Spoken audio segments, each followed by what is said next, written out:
Бүгүн социалдык тармактарда видео жүктөлүп, ал видео кызуу талкууга түшкөн. Ал видеодо Жалал-Абад шаарынын ооруканасына 11 жаштагы бала катуу ооруп, дарыгерлерге кайрылган. Видеодо эки тарап уруша кетишкен. Медайымдар видеого тартпа деп эшикти жаап алгандыгын көрүүгө болот.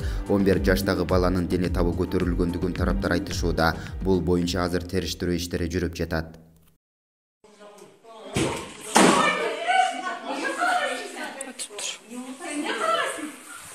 Görünmez yerine bak. Görünmez yerine bak. Bana demekse minister açıyor.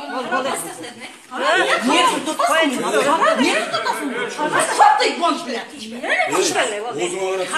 Благовещенканын врачы. Баланын температурасы 38-39. Bir saatten beri götürüp turат.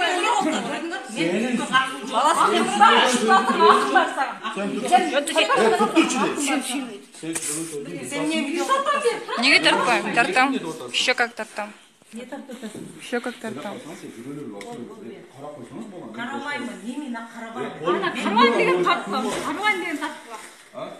Bir saatten beri же турат, жарым саат болду.